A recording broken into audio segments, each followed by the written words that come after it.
नमस्कार।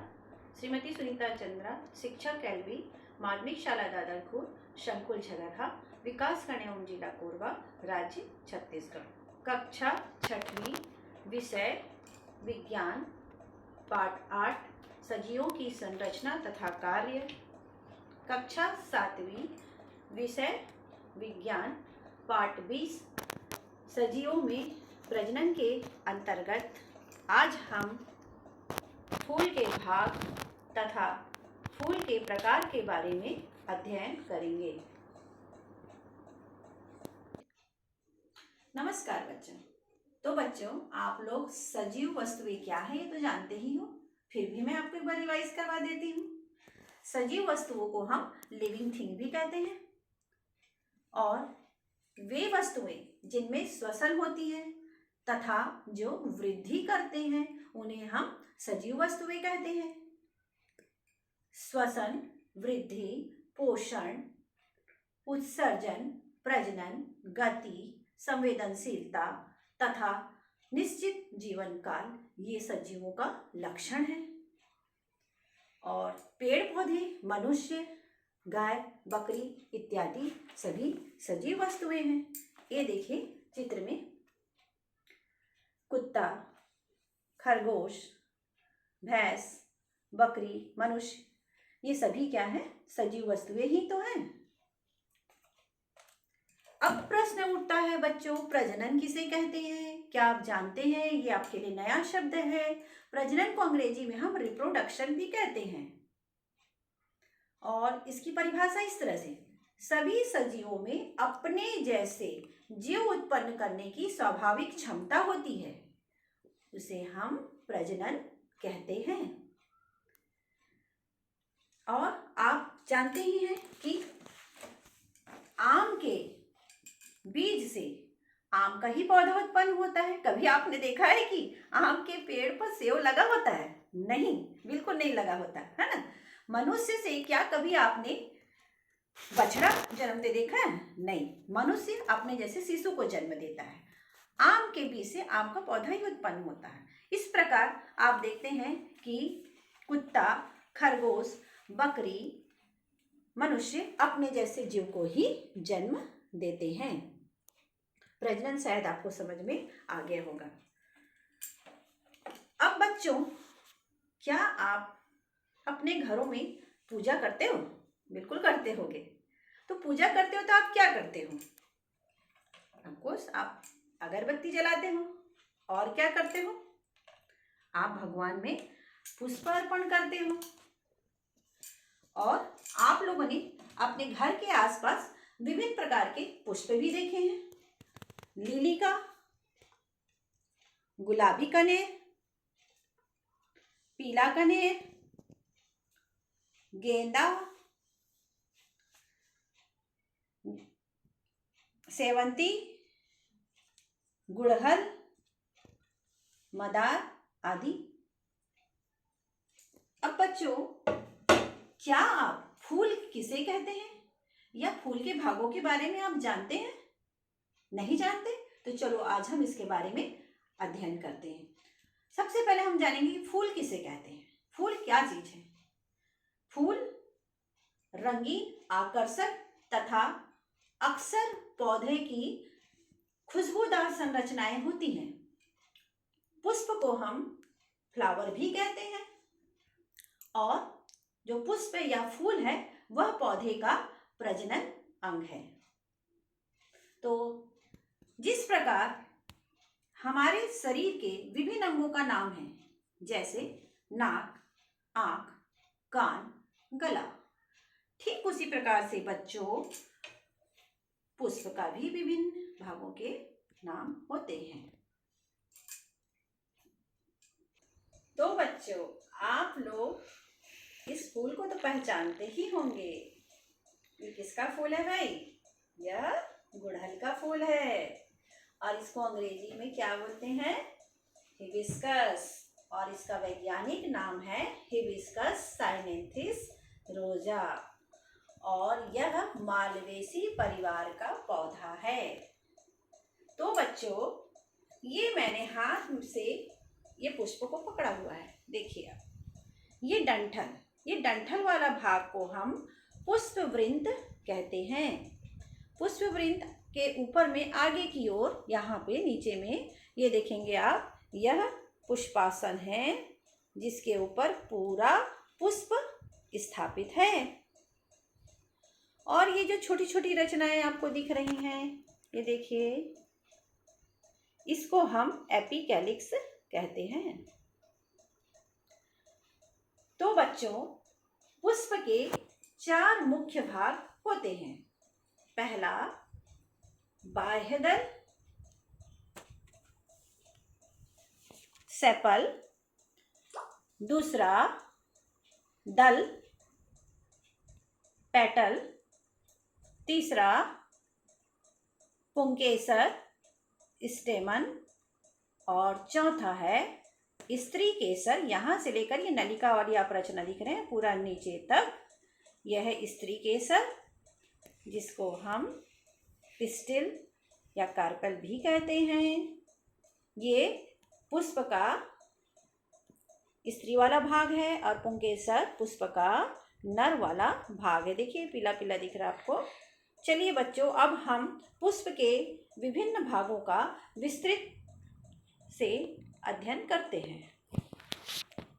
बाह्य दल, बाह्य दल को हम सेपल कहते हैं। ये देखिए बच्चों, ये हरे रंग का, चलिए हम देखते हैं कितना है। ये हरे रंग का है, 1 2 3 4 5।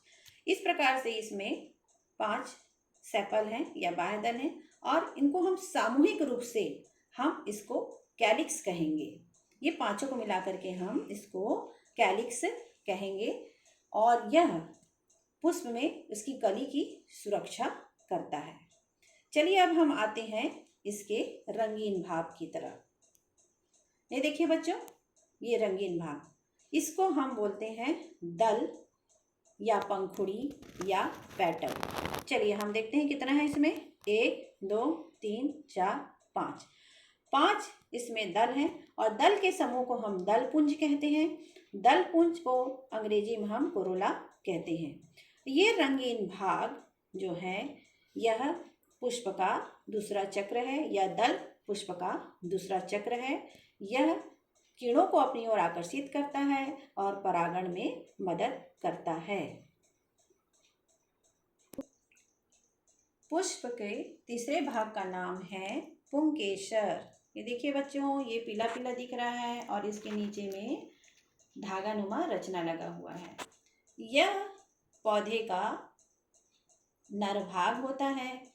अब प्रत्येक पुंकेसर के 2 भाग होते हैं। अब देखिए, जो पीला वाला भाग दिख रहा है आपको, ये देखिए सब, ये पीला वाला भाग परागकोश कहलाता है या एंथर कहलाता है।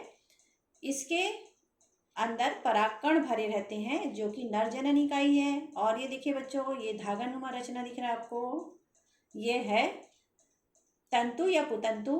अंग्रेजी में इसको हम फिलामेंट कहते हैं। चलो बच्चों, हम इसको थोड़ा सा चित्र के माध्यम से समझते हैं। बच्चों, ये है पुंकेसर का चित्र, नर जननांग, स्टेमन। ये जो आपको दिख रहा है, ये पुंकेसर के 2 भाग हैं, और ये है आपका एंथर या परागकोश। परागकोश के अंदर में परागकण भरे होते हैं।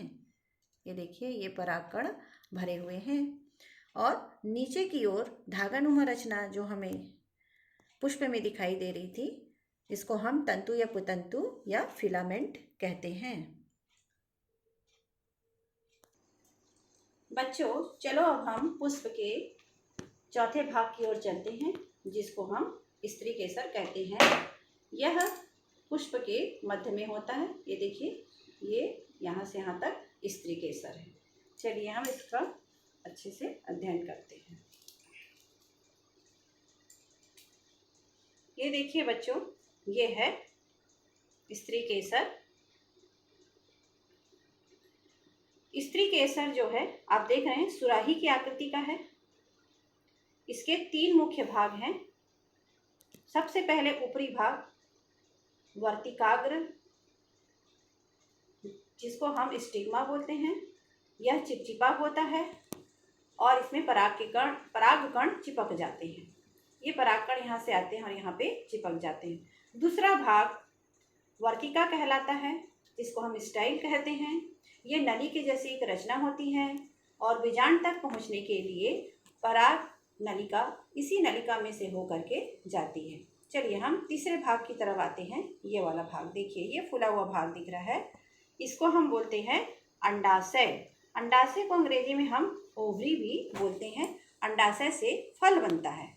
अंडाशय के अंदर में बीजांड होता है और इस बीजांड से बीज बनता है। बीजांड के अंदर में अंडाणु होते हैं जो कि मादा जनन इकाई है।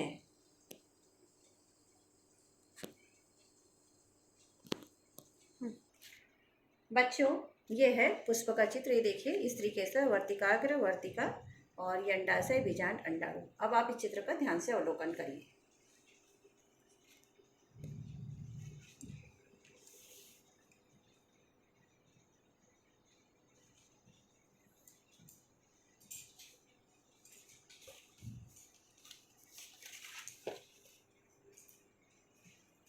बच्चों, ये कक्षा 6वीं में दिया गया बेशरम के फूल का चित्र है।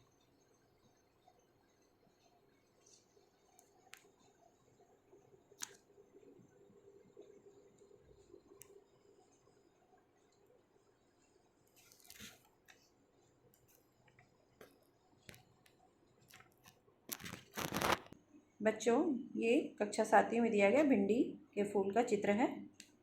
ये देखिए, ये अंडाशय से भिंडी का फल बना है। बच्चों, ये भिंडी है और इसको जब मैं ऐसे लंबाई में काटूंगी तो यह इसका खड़ी काट कहलाएगा। खड़ी काट कहलाने पर हमको भिंडी में इस प्रकार से देखिए, ये दिखता है बीजांड बीज में बदल गया और जो अंडाशय है वह फल में बदल गया। बच्चों, जब मैं इसको इस तरह से काटती हूँ तो इसको मैं आड़ी काट कहते हैं और यह है आड़ी काट करने पर हमको भिंडी के अंदर बीज इस तरह से भरे हुए दिखाई देते हैं।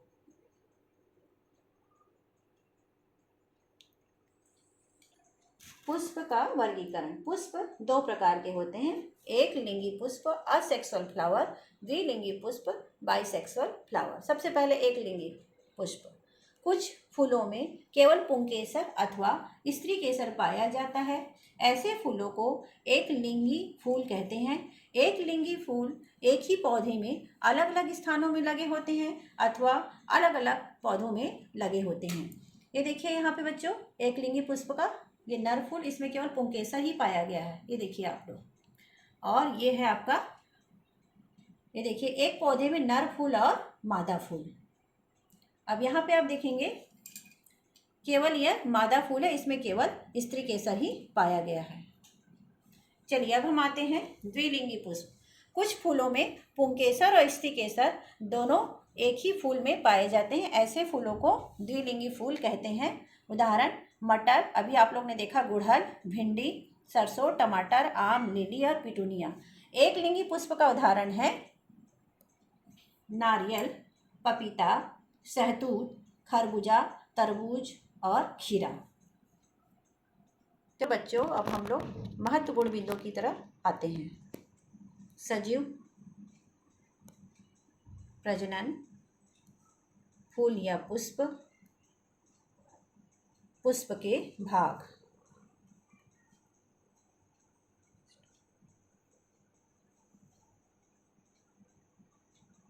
पुष्प के भाग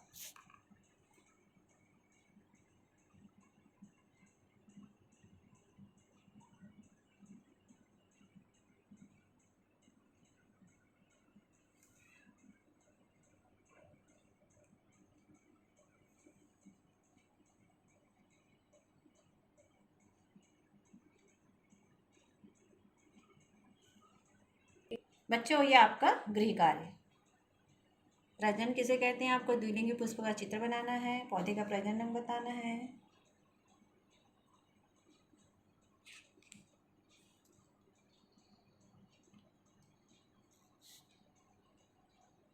चलिए प्रश्न 8वां में आते हैं। आप इस चित्र को आपको पहचानना है और उनके अंग के नाम बताना है।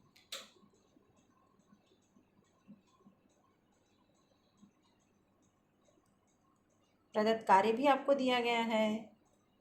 आपको अपने घर में ही लगे पौधों को पहचानना है, उनके पुष्पों के विभिन्न भागों के बारे में, और एक लिंगी व द्विलिंगी पुष्पों को भी पहचानना है और वर्गीकृत करना है।